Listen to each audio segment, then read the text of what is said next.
I want to transition to tennis because there's been a major tournament going on right now, Indian Wells. Obviously, for most kind of casual tennis observers, tennis fans, they're only familiar with the Grand Slams, the four Grand Slams, the Australian Open, the French Open, Wimbledon, and the US Open. But those are all best of five sets. There's a reason why they're called Grand Slams, but there are a lot of minor tournaments called Masters 1000, or in the women's side, the WTA 1000 tournaments, a little bit more minor. They're best of three. So Indian Wells is one of the biggest, if not the biggest, kind of Masters 1000, WTA 1000 tournaments in the tennis world that there are every single season. It takes place in Palm Springs. It used to take place actually in La Quinta up until 1987. And it's a serious tournament. It's a serious tournament. It's a large purse. The winner last year won, I think, $1.2 million. So this isn't just kind of some small minor tournament. No, this is like a major minor tournament. So this is a big deal. This is a big deal in the tennis world. Last year, a lot of notable names didn't participate because of COVID. And obviously this year, the only notable names to not participate, Serena Williams obviously is recovering from a lower leg injury. Same thing with Roger Federer. He's recovering from a knee injury. Novak Djokovic was prohibited from playing because of the CDC preventing him from playing in the United States.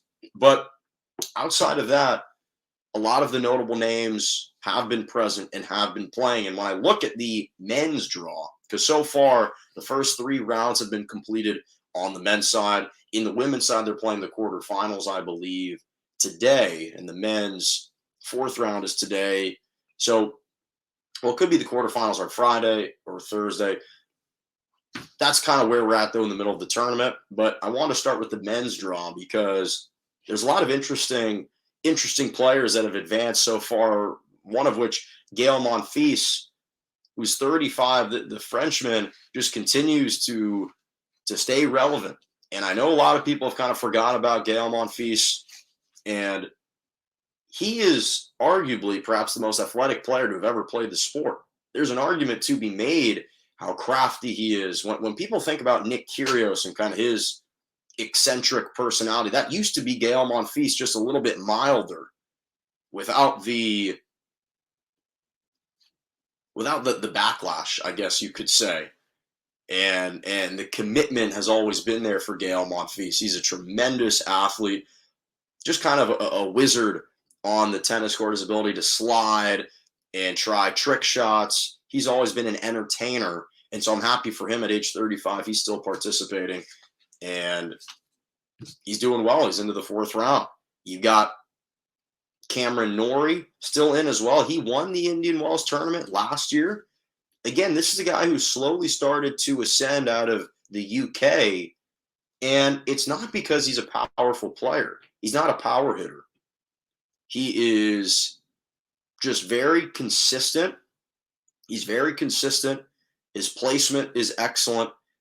And it's interesting because he's not trying to overpower you, but he's able to direct the ball extremely well. He's got that shortened swing on his backhand. It's a bit unorthodox how he generates power with that all through his hip turns. But the fact of the matter is he is starting to be ranked more consistently in these tournaments. And it's impressive that he's in the fourth round, with this loaded roster and draw. Jenson Brooksby, he was able to come back and actually beat Stefanos Tsitsipas in 3 sets. He got blown out in the first set 6-1. Tsitsipas was just dominating him, and to Brooksby's credit, he just hung in there.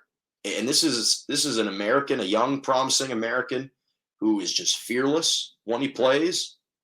He's got a lot of the strokes. It's just the confidence, whether he can go out and execute it. And he's a guy who shows, unfortunately, he wears his emotions on his sleeve.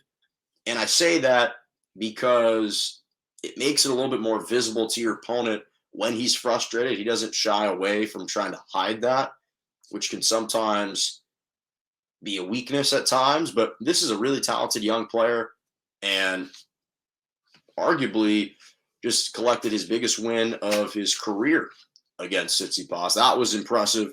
You've got still obviously Rafael Nadal, who is a perfect 17-0 in 2022, which is currently the longest active undefeated mark to start a season since I think Roger Federer did it. Back in the mid 2000s. He's going up against Riley Opelka, another really talented 24-year-old American, 6'11". The guy is massive. He's got a massive serve, and he's really starting to play well. And this is a guy who's starting to advance to the fourth rounds in majors. He's challenging a lot of the best players. And for Rafael Nadal, that matchup's going to be super fascinating because whenever Rafael Nadal plays, and really whenever any member of the big three and an all-time great plays, they like to dictate points. They like to dictate tempo. They like to dictate and be in control. When you're going up against Opelka, you can't control the point because he's 6'11". He controls the point with his serve and with his racket. You kind of have to be reacting to the big shots that he's doing to then put yourself in position to be in control. But it starts with Opelka, and this guy is something special. He's really playing well. He beat Denis Shapovalov in the previous round, who's an up-and-coming player. So Opelka is really starting to come around. And again, that serve, 6'11", just absolutely ginormous. Tough to return. It's simply tough to return. You've got Nick Kyrgios still in the mix in the fourth round. His eccentric personality. We weren't sure if he was going to continue to play. There were some rumblings and rumors about him potentially retiring after the Australian Open. He just won the doubles tournament with his doubles partner. But good to see him playing and playing well. He's in the fourth round. You've got Matteo Berrettini, of course, who's in the fourth round, perhaps the biggest serve on the tour. Serves at about 138 miles an hour. I think he's clipped 140, maybe 141 at some point, almost reminiscent of Andy Roddick, the former American player who just had a rocket of a serve. And so you got those two guys that are still in it. You've got Taylor Fritz, who's the highest ranked American in the tournament, and he's got a great matchup against Alex de Minaur, a guy who he beat in the first round in a 5-set thriller at the U.S. Open. I was there, watched it at Louis Armstrong Stadium, and he's really coming around. Taylor Fritz is starting to find his groove, 6'6". He's got a nice wingspan to him. He's got solid strokes. His backhand can at times be stronger than his forehand, which is what's impressive about him.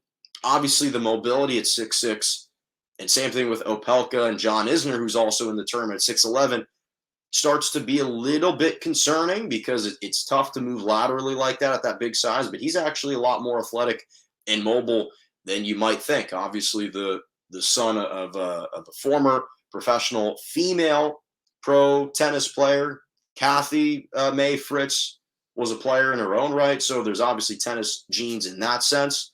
So good for him. You've got Andrei Rublev, who is he's an interesting cat because he's kind of part of that third tier of guys. So obviously you have the big three, and then the tier below them is kind of Daniel Medvedev, Zverev, you have Tsitsipas, and just below him, that's kind of where you have Andrei Rublev, Denis Shapovalov, those two guys trying to crack into the top five. He's kind of a 7 to 10 type of guy, but he's in the fourth round. He's very powerful. He just needs to be a little bit more consistent, but he's a tremendous, tremendous player, Andrei Rublev. And then finally, as I mentioned, John Isner, a former American star, kind of slipped off a little bit, 6'11", another huge guy with a huge serve. There were times when he was starting to challenge in the Grand Slams. I think he crept up to as high as potentially 12th. Right now, he's still kind of in I think he's 32nd or the higher 20s. I have to check his ranking, but I'm glad to see that he is doing well at Indian Wells, of course, one of the biggest American tournaments of the season, along with the Miami Open. So that's kind of on the men's side. And then you look at the women's draw, and they're already in the quarterfinals. They're playing the quarterfinals, I believe, again tomorrow. You have Simona Halep, who won the event in 2015, two-time Grand Slam winner, back in the quarterfinals.